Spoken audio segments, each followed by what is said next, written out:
इस समय देश में अग्निपथ को लेकर के जो अग्निवीर लोगों की भर्ती होने जा रही है पुलिस मिलिट्री में, तो इसके ऊपर काफ़ी कुछ शोर शराबा और तोड़फोड़ आगजनी और देश में बवाल मचा हुआ है। मैं इसके बारे में कुछ अपनी अलग तरह की राय रखता हूं और मैं सोचता हूं अपने छोटे भाइयों को जो थोड़ा सा दिग्भ्रमित हो गए हैं और रास्ता भटक गए हैं, उनको मैं एक टिप दे सकूं। बीइंग पुलिस ऑफिसर, मैंने जो महसूस किया है कि मैं पुलिस में नौकरी में आने के पहले एक छात्र था और छात्र के रूप में बहुत ही आलसी था।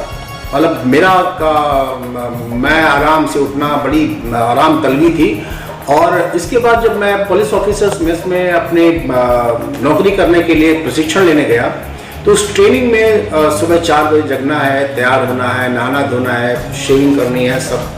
और वर्दी पहन के बिल्कुल अपडेट होकर के रेडी हो जाना है, पहुंच जाना है मैदान में। और इस तरह की पूरी 24 घंटे की वर्किंग होती थी। मुझे लगता है कि 1 साल के प्रशिक्षण के बाद मैं एसके सिंह पूरी तरह से बदल गया था। आज जब मैं अग्निवीरों के बारे में सोचता हूँ, मिलिट्री ट्रेनिंग के बारे में सोचता हूँ,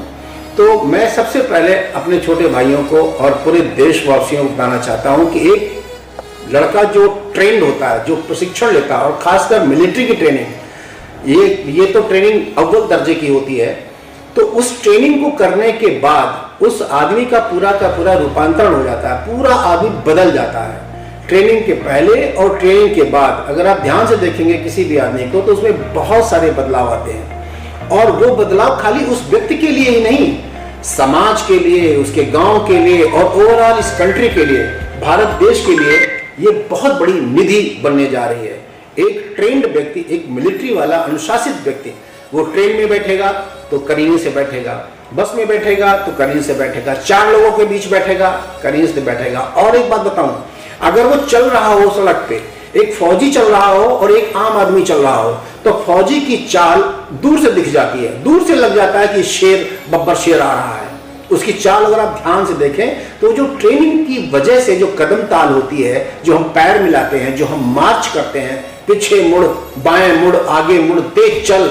तो वो चाल चलते चलते उसकी चाल बदल जाती है और इसका पूरा असर उसके व्यक्तित्व पर, उसके जीवन पर पड़ता है।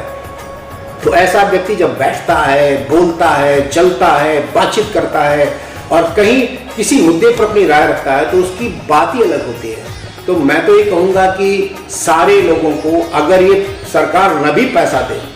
और पैसे दे करके ट्रेनिंग करनी पड़े, तो मुझे तो लगता है कि मिलिट्री की ट्रेनिंग अपने पास से खर्च करके आदमी को लेनी चाहिए, क्योंकि उससे उसकी सारी जिंदगी, एक 17 साल का, 21 साल का लड़का जो ट्रेनिंग करने के बाद में धरातल पर उतर रहा है, आप सोचिए अपने जीवन के बाकी 40-50 साल जो बिताने जा रहा है, वो सारी की सारी जिंदगी उसकी बदल जाती है। ये ऐसे कुछ होता है जैसे हम लोग बचपन में, हमें याद है, अपनी किताब कापियों पे हम लोग कवर चढ़ाते थे, एक बिना कवर चढ़ी हुई फाइल, अपनी पुस्तक और अपनी कॉपी, अपनी किताब, और एक बढ़िया सा कवर चढ़ा हुआ, उसमें अबरी लगी हुई, इस पे बढ़िया सुंदर, तो देखने में सुंदर लगती थी। तो अनुशासन की जो खुशबू है, इसकी जो खुशबू है, इसका जो अजीब सी महक आती है, तो ये चीज हम अग्निवीरों में पाएंगे। और इस तरह से एक बड़े मात्रा में, एक बड़े पैमाने पर जब भर्तियां होंगी, तो मैं समझता हूँ ये अग्निवीर जब समाज में आएंगे, कहीं नौकरी करने के बाद 4 साल के बाद जब ये आएंगे समाज में, और ये कहीं फैक्ट्री खोल रहे होंगे, कहीं पैरामिलिट्री फोर्सेस में जा रहे होंगे, कहीं दूसरी फोर्सेस में जा रहे होंगे, या अपना कोई बिजनेस कर रहे होंगे, तो ये पूरे हिंदुस्तान में ये खुशबू फैल जाएगी अनुशासन की। और आप समझिए देश कहाँ चला जाएगा। आज जो आदमी तोड़ रहा है बस, आज जो आदमी रेल में आग लगा रहा है, वो आदमी कभी सोच भी नहीं सकता, ट्रेंड किया हुआ आदमी कभी सोच भी नहीं सकता, अगर वो पुलिस का, मिलिट्री का प्रशिक्षित व्यक्ति है, तो वो ऐसे गंदे काम कभी नहीं करेगा।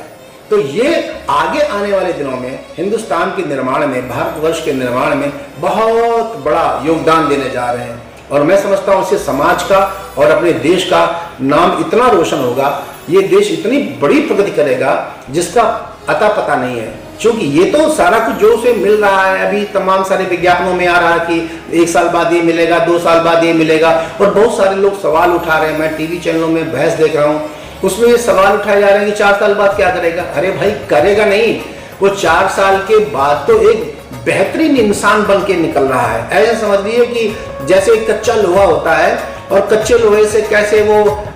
मैकेनिज्म के माध्यम से वो लोहा सुंदर स्टील बन करके और एक टेक्नोलॉजी के माध्यम से कैसे सुंदर जहाज बन जाता है, उसी स्टील का जहाज उड़ने लग जाता है। तो एक कच्चा लोहा आप देखेंगे मिट्टी में पड़ा हुआ जो खदान से निकलता है तो वो देखने में ऐसे लगता है ढेर सारी मिट्टी लगी हुई काला काला, वो देखने में भी समझ नहीं आता कि ये लोहा है कि ये पत्थर है। और वही जब धुल पुछ करके और उसके परमार्जित होके और एक सिस्टमेटिक तरीके से उसका जब स्टील बनता है, उसके बाद स्टील का उसके जो यूज होता है उसके विभिन्न पुर्जे बनते हैं और हवाई जहाज बनता है या कहीं कुछ और बन गया, तो आप सोच भी सकते हैं कि वो आदमी कहाँ से कहाँ एक कच्चा लोहा जो जमीन के भीतर पड़ा था वो आसमान में उड़ने लगा।